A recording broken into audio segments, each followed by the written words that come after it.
लेखक हैं, पहले कथाकार हैं। तो बोले यही तो मेरा रिसर्च है। मुझसे पहले सचमुच कोई काम नहीं हुआ है, प्रेमचंद से पहले के कथाकार पहला काम मेरा ही था। एक उससे पहले डॉक्टर ओम प्रकाश थी, वो महिला है। फिर मैंने जिस पर नाम बताओ, उन्होंने कहा तो मैंने जैसे देवकीनंदन खत्री, तो फिर हंसने लगे। कोई देवकीनंदन खत्री ये कोई कथाकार है, ये उन पर रिसर्च क्या करोगे तुम? प्रसिद्ध सीरियल रहा है।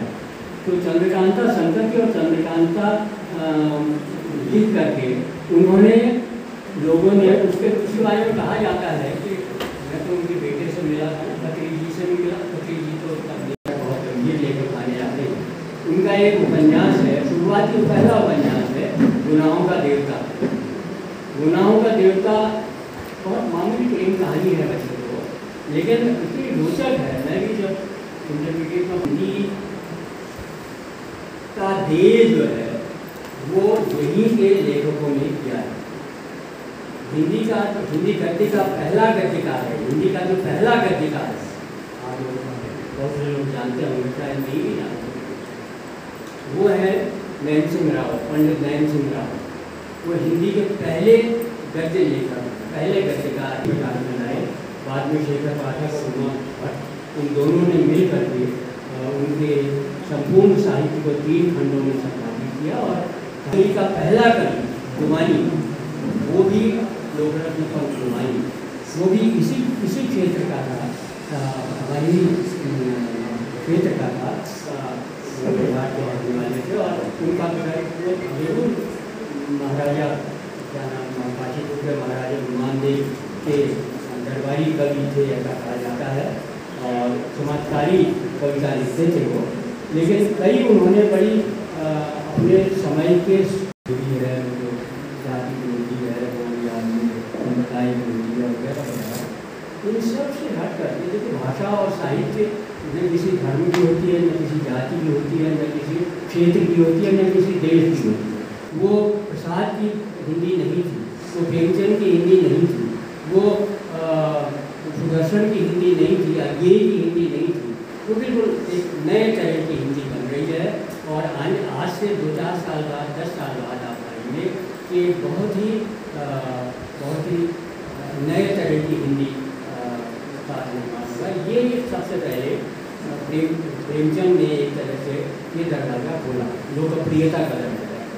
प्रेमचंद से पहले खत्री जी ने, उसके बाद विवेकानंद सहाय ने, उसके बाद तमाम और लोगों ने, फिर प्रेमचंद ने तो खैर आने वाले भारत में, आने वाले हिंदी समाज की भाषा यही होने वाली है, वो कृष्ण हिंदी नहीं होगी। प्रेमचंद ने बहुत लिखा है, कुछ विचार नाम की प्रेमचंद जी की एक पुस्तक है, उसमें उन्होंने बहुत लताड़ा है, उन्होंने कृष्ण हिंदी लिखने, संस्कृत हिंदी लिखने वाले लोगों को कहा है कि ये हमारी भाषा नहीं है।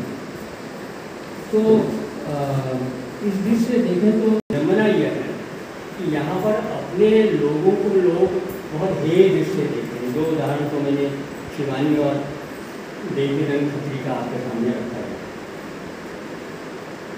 हिंदी का जो पहला इतिहास है, आपको मालूम होगा, कईयों को मालूम होगा, हो सकता है कईयों को नहीं मालूम, वो हिंदी में नहीं लिखा गया है।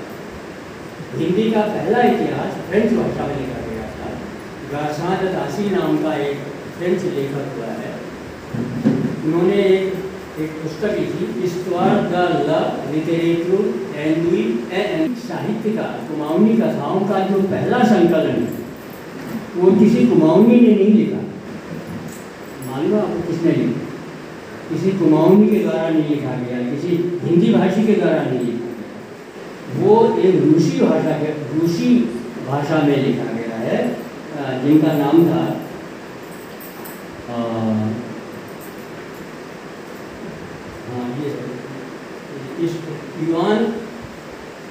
Ivan Pavlovich मिनायेव।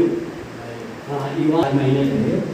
मज़ेदार बात देखिए, 1885 में वो अल्मोड़ा में आकर के उन्होंने कुमाऊनी सीखी और कुमाऊनी के की कथाओं का उन्होंने संग्रह रूसी में, पहले रूसी में निकाला दंत कथाएँ संकलित की।